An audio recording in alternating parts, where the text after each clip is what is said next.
첫 번째 과목은 승강기 개론입니다. 로프식이라고 하는 것과 우리가 플런저식이라고 하는 것으로 승강기를 구분하게 되죠. 로프식이라고 하는 것은 로프로 케이지를 매달아서 운행을 하는 방식이고, 플런저식이라고 하는 것은 유압, 즉 유체의 압력으로 칼을 이동하는 방식을 설명하고 있습니다. 이것을 우리가 속도별로 나누게 된다면 저속, 중속, 고속, 그리고 초고속으로 있게 되는데, 각각 초당 0.75m, 1에서 4, 4에서 6, 6m 이상의 속도로 움직이게 됩니다. 용도야 아주 작은 소형 빌딩부터 아주 큰 초고층 빌딩까지 이용되지만, 역시 중속, 고속은 아파트나 대형 빌딩 등에서 많이 이용되고 있습니다. 용도별로 구분을 해볼까요? 용도별 구분에서는 사람만을 나르게 되는 승용이 있고요. 그리고 화물과 화물을 취급하는 그 사람이 들어가는 화물용이 있습니다. 그리고 사람이나 화물을 모두 다 움직일 수 있는 인화용도 있게 됩니다. 엘리베이터의 구조를 보게 되면은 일반적으로 기계실이 엘리베이터를 움직이는 심장이라고 할 수 있는데, 이곳에는 바로 전동기, 권상기, 그리고 정지시키는 제동기와 컨트롤 패널이라고 하게 되는 제어반과 관련된 기계가 있는 곳을 설명하게 됩니다. 엘리베이터의 카라고 하는 것은 어떻게 이루어져 있을까요?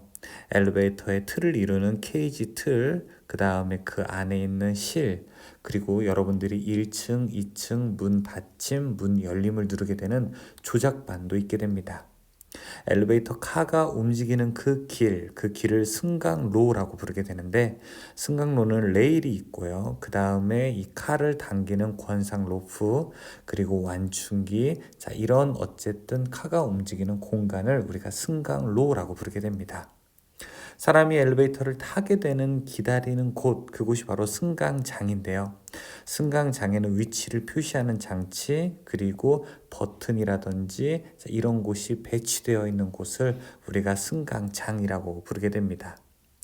이 엘리베이터를 어떻게 조작하게 될까요? 그 조작하는 방식은 여러 대를 조작하게 될 때 군 승합 방식도 있고, 그 다음에 군 관리 방식 등이 있어서 최근에는 우리가 인텔리전스 빌딩에 더 다양한 여러 가지 프로세스가 적합된 고도화된 승강기 운영 방식이 사용되고 있습니다. 승강기에서 가장 중요한 것이 바로 전동기인데, 그 전동기에 필요한 출력을 얻을 수 있는 공식은 다음과 같습니다. 6120 효율분의 LVS 라고 하는 킬로와트의 식도 있고요.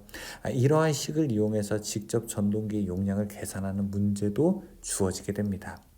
로프는 어떻게 구조가 되어 있을까요? 주 로프를 사용함에 있어서 주 로프는 2본 이상의 와이어 로프를 사용하게 됩니다. 직경은 8mm 이상이고요. 이때 로프의 안전율은 2본일 때는 16, 16, 3본일 때는 12, 그리고 체인은 10 이상이 되어야 됩니다. 보통 이 와이어 로프의 꼬임 상태는 보통 고기에서 제트 고기가 주로 이용되게 됩니다. 꼬임의 종류에는 무엇이 있길래 이런 말이 나올까요? 꼬임의 종류로서는 일단 보통 꼬임이 있는데, 보통 꼬임은 와이어 로프의 심선과 심선의 꼬임의 최소 단위인 스트랜드 꼬는 방향과 로프의 꼬는 방향이 서로 다른 경우를 우리가 보통 꼬임이라고 하게 됩니다. 다를 때가 일반적인 게 되는 것이고요.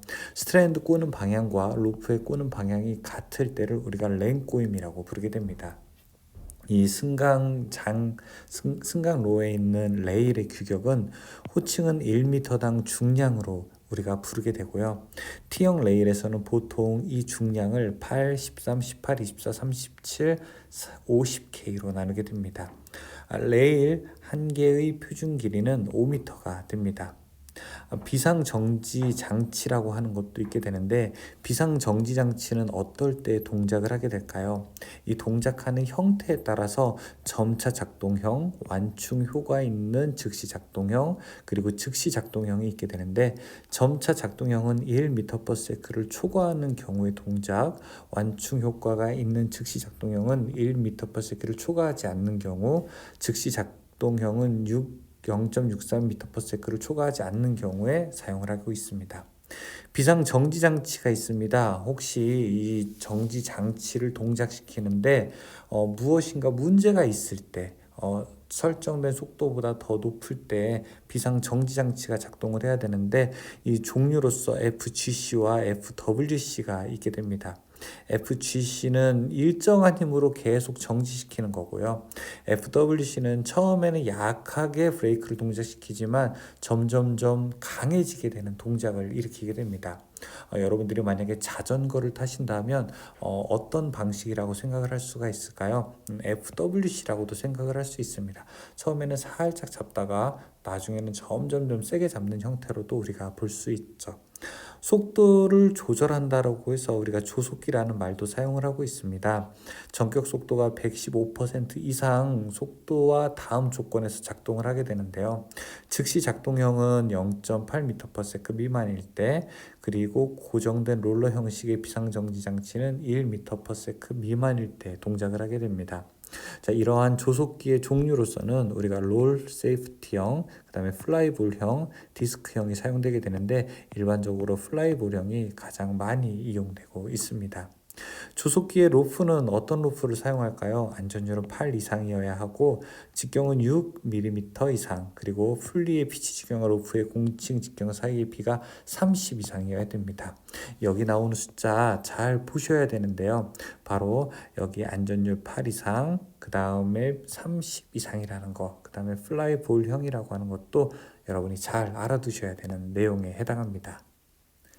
카의 벽, 그리고 바닥과 지붕은 어떻게 구성이 되어 있을까요? 일단 여러분들이 엘리베이터에 타는 그 카는 유효 높이가 2m 이상이어야 합니다. 완전히 둘러싸여 있는 구조로서 한쪽이 개방되어 있으면 안 되고요. 만약에 유리로 되어 있는 경우, 요즘에 유리로 많이 전망용으로 사용을 하게 되는데 그럴 때는 반드시 이 유리에 대한 정보를 표시해야 됩니다.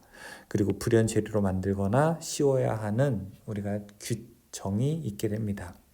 도어, 문은요. 승용과 인하용은 카 한 개에 반드시 한 개의 도어를 설치해야 됩니다. 화물용이나 자동차용은 한 카에 2개의 도어를 설치해도 됩니다. 2개의 도어가 동시에 열려서 통로로 사용돼서는 안 되는 것도 우리가 규정으로 알 수 있습니다. 어떤 카의 경우에는 이쪽에도 도어가 있고 이쪽에도 도어가 있는 경우가 있습니다. 탈 때는 이쪽으로 타는데 내릴 때는 이쪽으로 내릴 때도 있어요.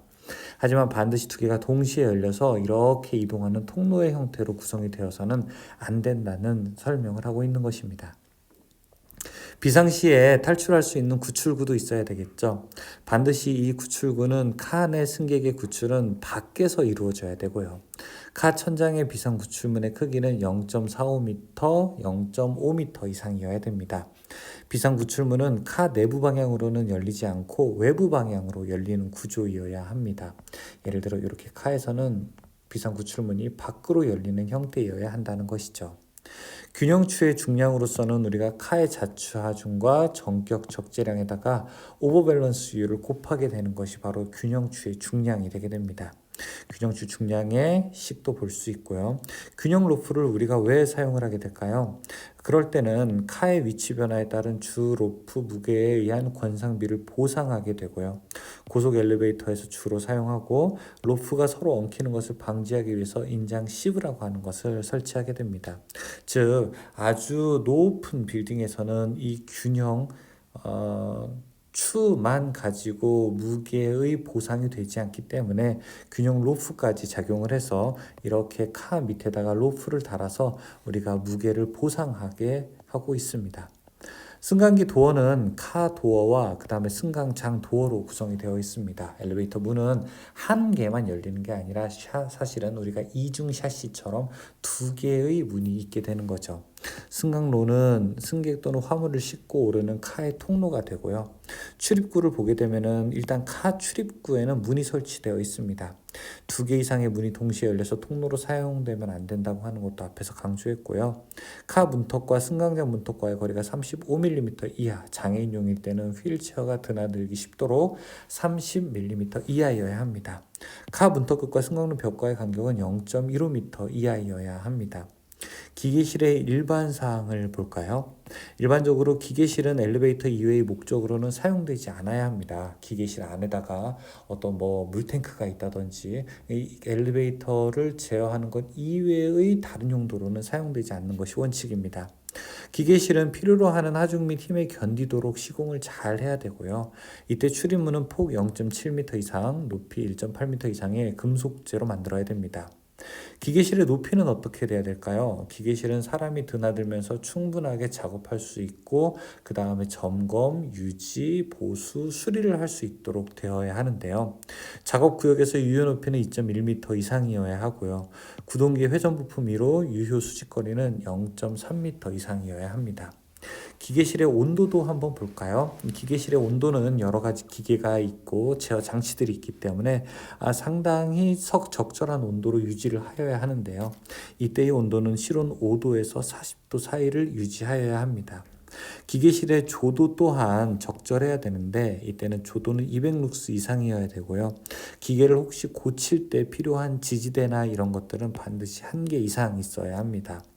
정전이 되었을 때는 어떻게 될까요? 정전이 되었을 때는 비상등이 점등해야 되는데 반드시 주 전원이 차단되었을 때 카 내를 조명하여 주는 장치로서 카 안에 있는 승객의 심리적인 그 다음에 물리적인 안전을 확보해야 합니다. 1m 떨어진 수직면상에서 5룩스 이상으로 1시간 이상 유지하여야 하는 이런 비상 등 장치가 있어야 합니다. 유압승강기의 종류는요. 직접식, 간접식, 그 다음에 팬터그래프식으로 나눌 수 있는데 직접식은 비상정지 장치가 없어도 되지만 간접식은 로프를 사용하기 때문에 반드시 비상정지 장치가 필요하게 됩니다. 팬터그래프식도 로프를 사용하지 않아서 비상정지 장치가 없어도 되는 것입니다. 안전벨트를 보게 되면 첫 번째 우리가 밸브 형태로서는 릴리프 밸브라고 하는 안전밸브, 그 다음에 체크 밸브가 있게 되는데 이 안전밸브는 압력 조절 밸브로서 압력이 과도하게 상승하게 되면 오일을 탱크로 돌려보내는 것이라고 여러분들이 이해하시면 되고, 체크 밸브라고 하는 것은 한쪽 방향으로만 오일이 흐르게 하는 밸브, 그러니까 역류를 방지하는 것, 그럼으로써 카가 자유낙하하는 것을 방지하게 하는 효과가 있게 됩니다. 밸브로서 스톱 밸브는 유압장치의 보수나 점검, 수리 시에 사용되며 게이트 밸브라고도 부르게 됩니다. 자, 여러분들이 이것을 보실 때는 반드시 스탑 밸브라고 하는 것은 보수할 때 사용된다. 그래서 여러분들 스탑 잠깐 멈춰주세요 이렇게 생각을 하셔도 괜찮습니다. 그리고 유압 파워 유닛과 실린더 사이에다가 설치한다. 이 내용을 보시면 됩니다. 에스컬레이터와 무빙워크는 뭐가 다를까요? 경사도, 속도 둘 다 차이점을 가지고 있는데요. 일단 에스컬레이터는 경사도가 30도 이하일 때 사용되지만 무빙워크는 12도 이하일 때 사용되고요. 속도도 0.75m 이하이고 경사도가 30을 초과할 때는 0.5m/s 이하인데 무빙워크는 그냥 0.75m/s 이하에서 사용을 하고 있습니다. 에스컬레이터의 정지거리는 공칭 속도에 따라 다르게 됩니다. 이 정지거리가 각각 이렇게 나타나는 것도 볼 수 있으니까 공칭 속도가 높을수록 정지거리도 더 길어지는 특징을 볼 수 있죠. 자, 우리가 식당에서 많이 볼 수 있는 음식을 나르는 엘리베이터인 덤 웨이터인 경우에는 사람이 절대 탈 수 없는 이런 엘리베이터고요. 전격 하중은 300kg 이하, 그 다음에 전격 속도는 1m/s 이하여야 합니다. 바닥 면적은 1제곱미터 이하, 천장 높이는 1.1m 이하여야 합니다. 두 번째 과목인 승강기 보수로 가보겠습니다. 일단 와이어 로프는 보통 꼬기와 랭 꼬기가 있다고 했었죠. 보통 꼬기는 서로 꼬는 방향이 반대, 랭 꼬기는 방향이 같은 거라고 말씀드렸습니다. 일반적인 규정을 살펴보게 되면은 직경은 공칭 8mm 이상, 단부는 한 번마다 강제 소켓에 바비트를 끼우고 로프는 3가닥 이상을 사용하고 있죠. 그리고 포지티브 구동식 엘리베이터의 로프 감김은 카가 완전히 압축된 완충기 정지하고 그래도 드럼홈에 조금 여분 1+2분의 1이 남아 있어야 한다고 표현을 하고 있습니다. 안전율은 허용 응력분의 파괴 강도를 설명을 하고 있습니다. 와이어로프의 안전율을 볼까요? 이 와이어로프는 권상용 와이어로프, 현수체인 조속기 로프가 있게 되는데 안전율은 여기 12가 나왔지만 여러분 앞에 보셨던 것처럼 몇 본이냐에 따라서 조금 다르게 된다는 거, 자, 이 부분은 기억하시기 바라겠습니다. 권상 도르래, 플리 또는 드럼과 현수 로프의 공칭 직경 사이의 비는 스트랜드의 수와 관계없이 40 이상이어야 합니다. 로프는 드럼의 한 겹으로만 감겨 있어야 되고요. 홈에 연관된 로프의 편향각은 4도 이하이어야 합니다. 승강로의 조명 한번 볼까요? 승강로에는 모든 문이 닫혔을 때 카 지붕 및 피트 바닥 위로 1m 위치에서 조도 50룩스 이상의 영구적 전기 조명이 설치되어 있어야 합니다. 정원을 계산할 때 우리 한 명당 무게 기준은 원래는 65였는데 이제는 75kg으로 바뀌게 되었습니다. 카의 구조는 카는 벽, 바닥 및 지붕에 의해 완전히 둘러싸여 있어야 합니다. 경고 표시는 어떻게 해야 될까요? 카 내부에는 킬로그램으로 표시된 전격 하중 및 정원이 표기되어 있어야 하고요. 카 내부에는 승강기 용도 및 제조 업체명이 반드시 표기되어 있어야 합니다. 회로의 절연 저항을 보게 되면은 우리가 셀브, 펠브, 그 다음에 펠브 전압이 있게 되는데 각각 시험 전압과 절연 저항을 보시면 됩니다. 이 중에서 여러분들은 특히 250V일 때 절연 저항은 0.5, 500V일 때 절연 저항은 1.0이라는 것을 중점적으로 봐주시기 바라겠습니다. 승강문의 자동 개폐, 승강문을 일단 문 닫힘을 저지하는 데 필요한 힘은 150N 이하여야 합니다. 접힌 문에 열리는 것을 방지하는 힘은 역시 150N 이하여야 하고요. 문이 닫히고 있을 때 이 자동으로 문이 반전돼서 열리는 문 닫힘 안전장치가 있어야 됩니다. 문의 수동 개방은 어떻게 될까요? 승강장 근처에서 정지했을 때는 300N 이하로 힘으로 문을 개방할 수 있어야 하고요. 1m 퍼세크를 초과하여 운행 중인 카문은 50N 이상으로 우리가 열 수 있게 됩니다.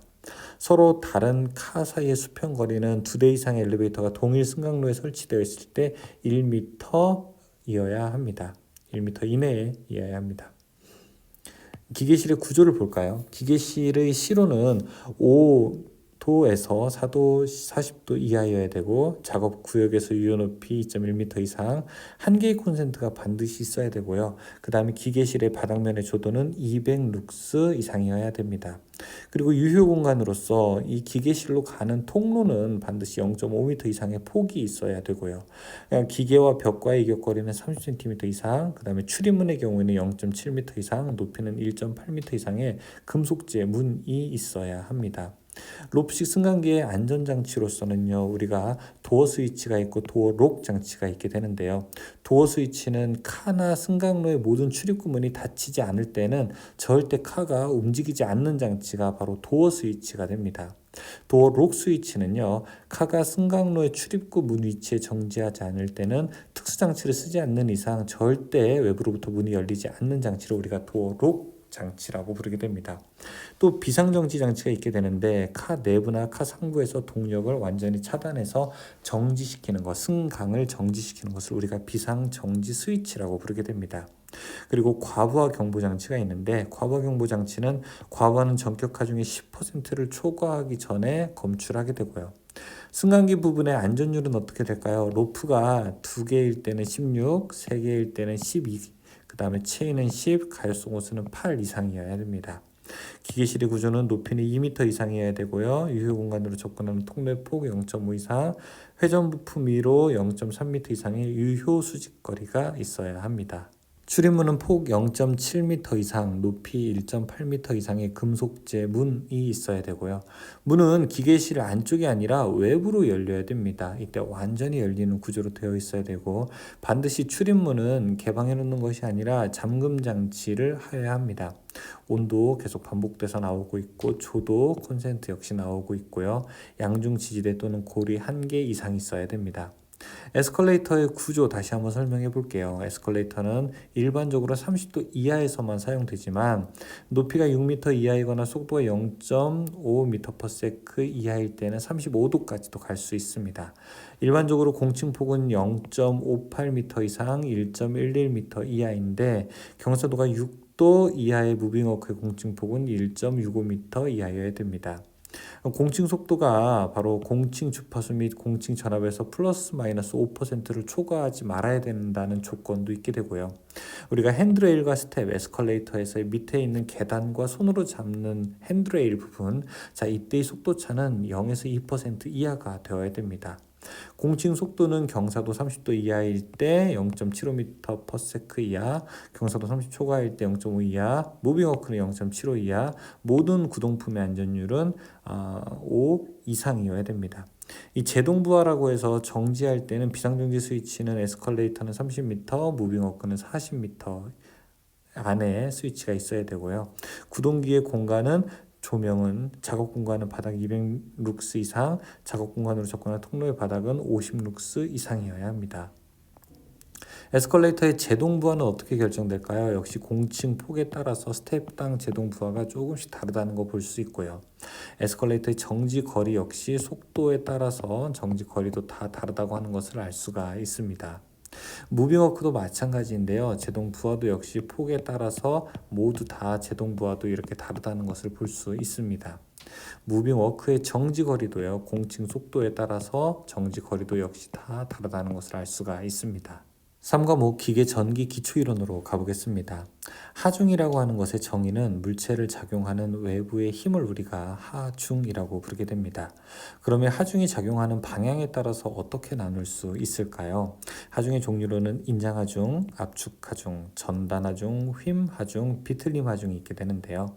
인장하중은 재료의 축방향으로 늘어나게 하려는 하중, 압축하중은 대류를 짓누르는 하중, 전단하중은 재료를 종방향으로 절단되도록 가위로 자르려는 것 같이 작용하는 하중, 휨하중은 재료를 구부려 꺾으려는 하중, 비틀림하중은 재료를 비틀어 꺾으려고 하는 하중입니다. 여기 있는 것들 다 하중의 크기를 여러분들이 종류를 잘 알아두시기를 바라겠습니다. 탄성이라고 하는 것은 변형된 물체가 이 외력을 없앴을 때, 어떤 물체를 만약에 제가 이렇게 누르고 있을 때 이 누르는 것을 만약에 떼게 되면 원래의 형태로 돌아오는 그런 성질을 탄성이라고 하게 되죠. 탄성이 큰 물질은 이런 복원력이 크게 된 거고, 탄성이 작다라고 하는 것은 잘 돌아오지 못한다는 내용이 되겠죠. 허용 응력은 우리가 안전적으로 허용하는 최고의 값을 허용 응력이라고 하게 되고, 이 사용 응력은 실제로 사용할 때 생기는 응력을 사용 응력이라고 하게 됩니다. 일반적으로 힘은 탄성 강도가 가장 크고 그 다음에 허용 응력, 그 다음에 사용 응력이 가장 낮은 수준이라고 할 수 있습니다.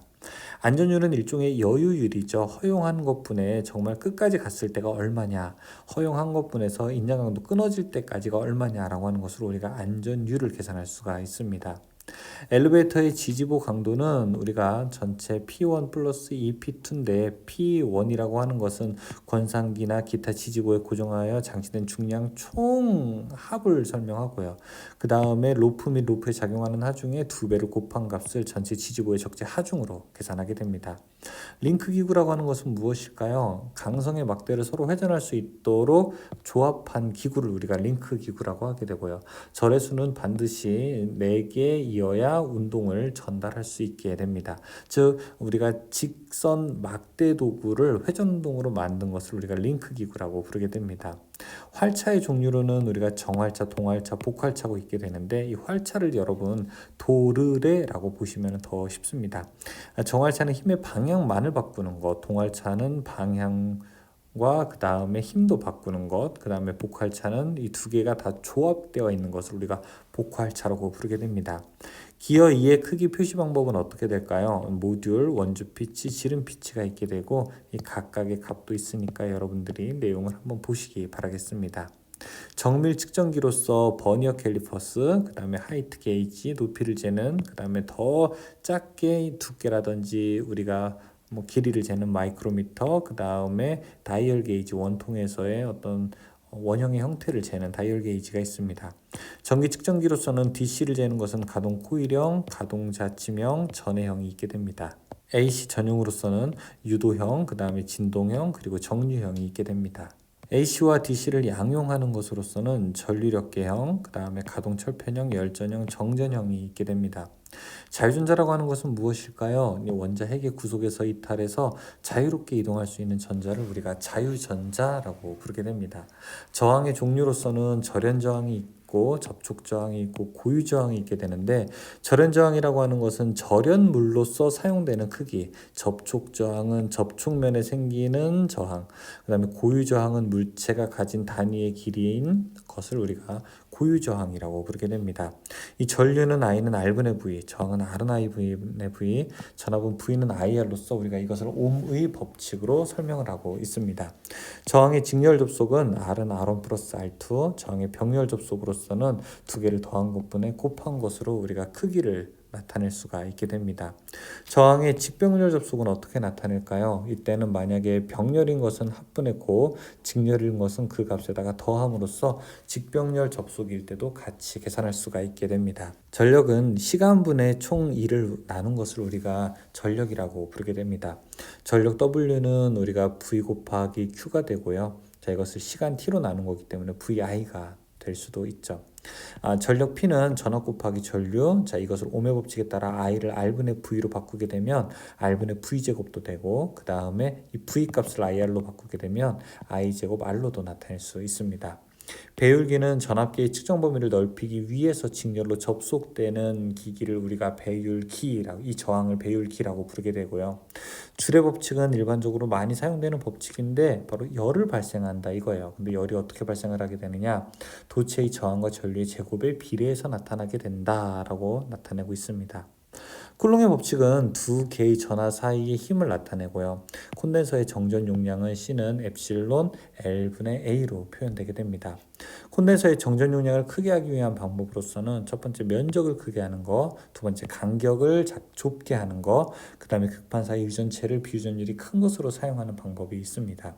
콘덴서의 직렬 접속은 두 개를 합한 것분에 두 개를 곱한 것으로 나눌 수 있습니다. 콘덴서의 병렬 접속은 계산하기 쉽습니다. 두 개를 그냥 더하면 우리가 쉽게 계산을 할 수가 있죠. 전자 유도 현상이라고 하는 것은 무엇일까요? 자속의 변화에 의해 도체의 기전력이 발생하는 것. 유도 기전력은 전자 유도에 의해서 발생된 전압. 유도 전류라고 하는 것은 전자 유도에 의해서 흐르는 전류를 우리가 유도 전류라고 합니다. 렌츠의 법칙은 유도 기전력은 자속의 변화를 방해하려는 방향으로 발생한다라고 하면서 이 방해라고 하는 방향성에 조금 더 우리가 집중을 할 수 있는 것이 바로 렌츠의 법칙입니다. 자체 인덕턴스는 L은 I분의 N-파이로 나타낼 수가 있게 되고요. 자체 인덕턴스에 축적되는 전자 에너지는 W는 2분의 1의 Li 제곱으로 표현할 수 있습니다. 제어로서 피드백 제어는 제어량과 목표값을 계속 실시간으로 비교함으로써 그들을 일치시키도록 정정 동작을 행하는 제어를 우리가 피드백 제어라고 합니다. 여러분 집에 있는 에어컨은 현재 온도와 목표 온도를 계속 실시간으로 비교함으로써 제어하게 되는 것이죠. 논리게이트의 종류로서는 기본 논리게이트, AND, OR, NOT 게이트가 있게 되죠. 기타 논리게이트로는 NAND 게이트, NOR 게이트, XOR 게이트, XNOR 게이트도 있습니다. 반도체 소자는 어떤 걸까요? 일단 가장 많이 사용되는 것은 다이오드입니다. 다이오드는 PN 접합형으로 되어 있고 이것은 그래서 주로 정류 회로에 많이 사용되게 됩니다. 제너 다이오드는 정전압 전원 회로에 사용되고 다이악, SCR, 그 다음에 서미스터, 바리스터, IC가 있게 되는데 우리가 서미스터는 온도 보상이라고 하고 바리스터는 바로 서지 전압에 대한 회로 보호용으로 사용된다는 것을 조금 더 저는 강조를 하고 싶습니다. IC는 다이오드, TR, 저항, 콘덴서 이러한 각각의 소자들을 하나의 기판에다가 집적한 거, 그러니까 많이 넣은 것을 우리가 IC라고 부르게 됩니다. 직류 발전기는 어떻게 구조가 되어 있을까요? 계자, 전기자, 정류자로 되어 있죠. 계자는 우리가 자속을 만드는 부분을 우리가 계자라고 하게 되고요. 전기자는 바로 기자력을 발생하는 부분, 정류자는 바로 직류로 바꾸어주는 부분을 우리가 정류자라고 부르게 됩니다. 전기자 반작용이라고 하는 것은 아주 어려운 부정적인 부분인데요. 이런 것을 방지하기 위해서는 브러쉬 위치를 전기적 중성점으로 이동하는 것, 보극을 설치하는 것, 보상원선을 설치하는 것이 모두 다 전기자 반작용의 방지 대책에 해당합니다. 속도 제어로서는 전압, 계자, 저항을 제어하는 것은 모두 다 속도 제어의 방법으로서 사용되는데 가장 일반적으로 전압 제어가 가장 많이 사용되고 있죠. 세우는 방법은 뭐가 있을까요? 발전하는 방식, 회생하는 방식, 역상제동이 있게 되는데 가장 일반적으로 효율이 높은 것은 바로 이 회생제동입니다. 전동기 전압보다 역기전력을 더 크게 함으로써 우리가 전기를 다시 되만드는 방법이 되게 되는 거고요. 우리가 전동기의 속도 변동률이라고 하는 거는 전격분의 무브압 빼기 전격 속도로 나타낼 수 있고 전동기의 토크는 0.975를 출력을 우리가 회전수로 나눈 것을 계산할 수 있습니다.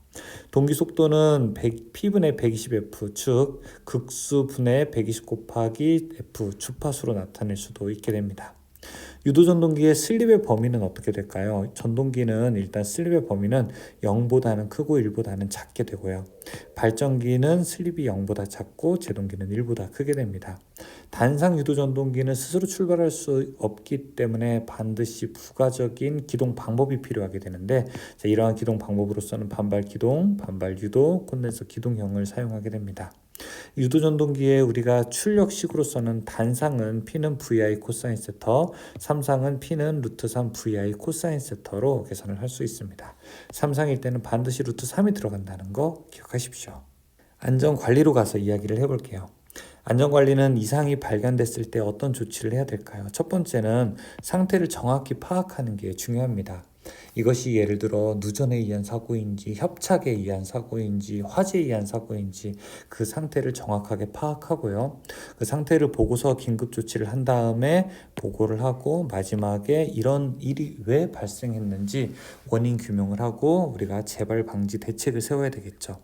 사고가 발생했을 때 조치는 반드시 첫 번째는 설비를 운전 중지하는 거고, 피해자를 구출하는 것, 응급처치를 하고 보고를 하고 2차 재해 확산 방지 노력과 작업자를 대피해야 되고요. 반드시 우리가 이 원인이 조사가 완료되기 전까지는 현장을 보존하는 노력을 해야 합니다. 왜 재조사를 하는 걸까요? 그 목적은 무엇일까요? 누구를 처벌하기 위한 것이 아니라 사실은 그 이전에 똑같은 재해가 발생하는 것을 방지하거나 유사한 재해가 발생하는 것을 방지하는 것, 그리고 원인 규명 및 예방 자료의 수집을 위해서입니다. 재해 원인 분석 방법에 뭐가 있을까요? 개별 분석과 통계적 분석이 있게 되고요. 개별 분석은 일종의 질적 분석이죠. 양적으로 가는 게 아니라 이 사고가 왜 발생했는지, 발생한 사고의 피해자나 혹은 주변 사람들을 인터뷰하기도 하는 아주 깊게 들어가는 이런 분석 방법입니다. 재조사 방법으로서는 반드시 재해 발생한 직후에 행해야 되고요. 그 다음에 현장에 물리적인 증거가 있다면 이 흔적들을 잘 보관할 필요가 있게 됩니다. 재해의 직접 원인과 재해는 간접 원인, 그리고 재해는 인적 원인과 물적 원인으로 나누게 되는데, 직접 원인으로서 인적 원인, 그 다음에 물적 원인은, 인적 원인은 대부분 불안전한 행동에서 기인을 하게 된다라고 설명을 합니다. 부적당한 속도로 장치를 운전하거나 허가 없는 상태에서 장치를 운전하는 것, 물적 원인으로서는 빈약한 장비나 위험성이 있는 상태에서 운전하는 것, 그 다음에 지나치게 소음이나 상황이 안 좋을 때 운전하는 물적 원인이 있게 되죠. 제2 간접 원인으로서는 우리가 교육적인 원인, 신체적인 원인, 정신적인 원인, 관리적인 원인, 기술적인 원인으로 이것들을 쭉 나누게 되는데, 이 중에서 특히 우리가 하나 봐야 될 거, 교육적인 원인은 노동자가 해당에 대해서 지식이 없어서 무지한 경우, 완전히 내용을 잘 몰라서 미숙해서 발생하는 재해를 우리가 교육적 원인으로 설명을 하고 있습니다. 그렇다면 이를 위한 안전점검이 있게 되는데, 안전점검의 목적은 무엇일까요? 결함이나 불안전 조건을 제거하고 설비 선례의 본래의 성능을 유지하고 합리적으로 생산을 관리하기 위한 것이 바로 그 목적이라고 할 수 있습니다. 점검 시기에 따라서 나누게 되면 일상점검, 특별점검, 정기점검으로 나누게 되고요. 점검 시기는 일상점검은 그냥 일상적으로 동작하기 전, 기계를 동작하기 전, 동작한 후에 행하는 것이 일상점검. 특별점검은 아주 특별한 어떤 일이 발생했을 때, 천재지변 등이 발생했거나 아니면 특별한 시기가 되었을 때 실시하는 것이 바로 특별점검입니다. 정기점검으로서는 일정한 간격으로 일정한 규칙의 시기에 의해서 점검하는 것이 정기점검에 해당합니다.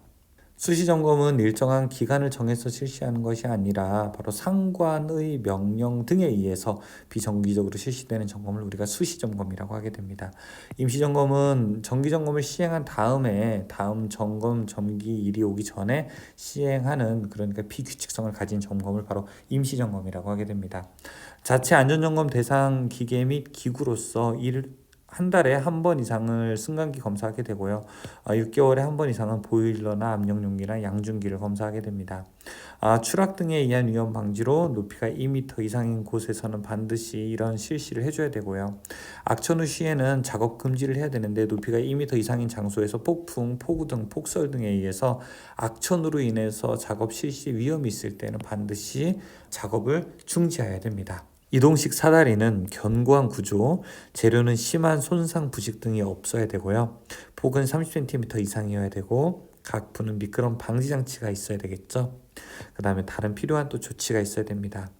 안전모를 착용하는 사업장은 2m 이상의 고소 작업을 하는 곳, 낙하 위험이 있는 곳, 무엇인가 날리는 곳, 비계의 해체 조립 작업, 그 다음에 차량계 운반하는 작업 등이 있는 곳에서는 안전모를 착용하여야 합니다.